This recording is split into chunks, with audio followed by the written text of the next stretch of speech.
Hello everyone, welcome to Made Easy. My name is Mandvi Dubey. तो student, आज आपके लिए यहाँ जो अपॉर्चुनिटी आई है वो सीपीसीबी की तरफ से आई है, यानी सेंट्रल पोल्यूशन कंट्रोल बोर्ड। इन्होंने यहाँ पर अपना एप्लीकेशन एडवर्टाइजमेंट फॉर्म यहाँ पे रिलीज कर दिया है। आप इसकी ऑफिशियल वेबसाइट पे जाके भी विजिट कर सकते हैं, आपको सारी इंफॉर्मेशन वहाँ भी मिल जाएगी। अगर मैं आपको सीपीसीबी के बारे में बताऊं स्टूडेंट, तो ये एक स्टैट्यूटरी ऑर्गेनाइजेशन है जो कि ministry of environment, forest and climate change के अंडर वर्क करती है। स्टैट्यूटरी बॉडी वो बॉडीज होती हैं जो किसी एक्ट से बनी होती हैं। तो एक करंट अफेयर्स टाइप का क्वेश्चन भी आपसे यहाँ पे बन सकता है, लेकिन अभी हम यहाँ पे अब नोटिफिकेशन देख रहे हैं तो देख लेते हैं। यहाँ पर जो डेट ऑफ कमेंसमेंट है स्टूडेंट, वो 7 अप्रैल 2025 हो जाता है, और जो इसकी लास्ट डेट है सबमिशन ऑफ एप्लीकेशन की, वो 28 अप्रैल 2025 है। तो इसकी लास्ट डेट से पहले आप इसकी फॉर्म को फिल जरूर कर लें। तो यहाँ पे इन्होंने वेरियस पोस्ट के लिए अपनी वैकेंसीज निकाली है, लेकिन हम देख लेते हैं यहाँ पे साइंटिस्ट बी की जो पोस्ट है,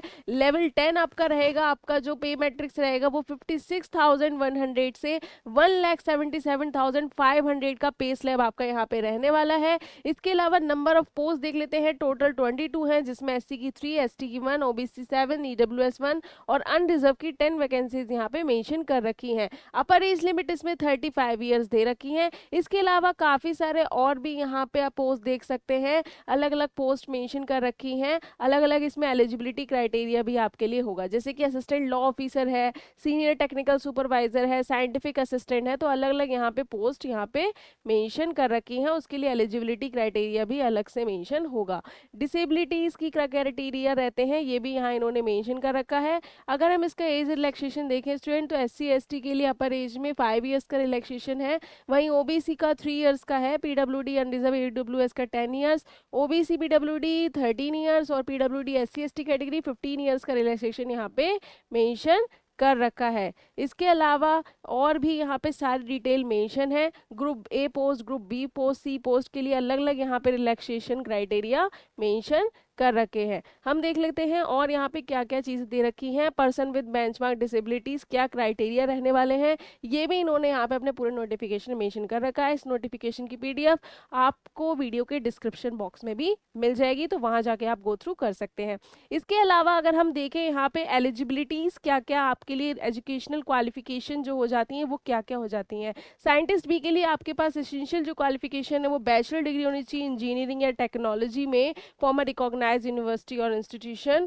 4 पोस्ट के लिए यहाँ पे सिविल इंजीनियरिंग है, एनवायरमेंटल इंजीनियरिंग है, इंस्ट्रूमेंटेशन है, केमिकल है, मैकेनिकल है, आर्टिफिशियल इंटेलिजेंस, कंप्यूटर साइंस और इंफॉर्मेशन टेक्नोलॉजी। तो इन सभी डिसिप्लिन में से अगर किसी एक में भी आपने अपना bachelor degree in engineering complete कर रखा है तो आप यहाँ पे एलिजिबल रहेंगे। प्रेफरेंशियल में अगर आपके मास्टर डिग्री है, इट्स नॉट मैंडेटरी, ये आप ध्यान रखेंगे। इसके अलावा अलग अलग यहाँ पे पोस्ट के लिए अलग अलग क्वालिफिकेशन है, जैसे लॉ के लिए आपके पास लॉ होना चाहिए। इसके अलावा सीनियर टेक्निकल सुपरवाइजर के लिए अगर हम देखें तो bachelor degree in instrumentation engineering mention है यहाँ पे, अगर आपके पास है, एक पोस्ट है उसकी, और इलेक्ट्रॉनिक्स इंजीनियरिंग है एक पोस्ट है उसकी, तो आप यहाँ पे एलिजिबल रहेंगे। इसके साथ ही सीनियर टेक्निकल सुपरवाइजर में आपके पास विद 3 इयर्स ऑफ एक्सपीरियंस होना चाहिए इन रेलिवेंट फील्ड, लेकिन साइंटिस्ट बी में ऐसा नहीं है, आप वो फिल कर सकते हैं अगर किसी के पास एक्सपीरियंस नहीं है तो। इसके अलावा टेक्निकल पोस्ट के लिए अगर हम देखें तो मैकेनिकल इंजीनियरिंग है, इलेक्ट्रॉनिक्स है, इंस्ट्रूमेंटेशन इंजीनियरिंग मेंशन कर रखा है, अकाउंट्स भी है, जूनियर ट्रांसलेटर है, अलग अलग वैकेंसीज यहाँ पे मेंशन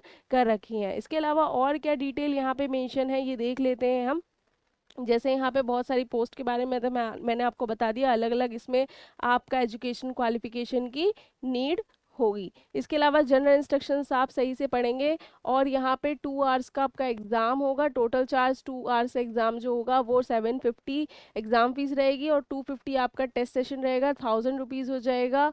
और यहाँ पे 1 आवर एग्जाम जो है उसमें 350 एग्जाम फीस होगी, और 150 होगा टेस्ट सेशन का, तो टोटल 500 आपका यहाँ पे हो जाता है। वहीं अगर हम SC ST PWD ex serviceman और वुमेन्स की बात करें तो एग्जेम्प्टेड है वो यहाँ पे एग्जामिनेशन फीस के लिए। हाउएवर ऑल जो candidates are required to register and pay a test session charge 250 for 2 hour test और 150 आपको 1 आवर टेस्ट के लिए यहाँ पे पे करना पड़ेगा at the time of registration के टाइम पे।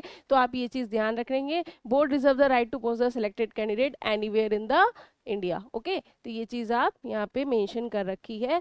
एप्लीकेशन फीस मैंने आपको बता दी, क्या क्राइटेरियाज रहने वाले हैं और इसकी लास्ट डेट से पहले इस फॉर्म को आप ज़रूर फिल कर लें।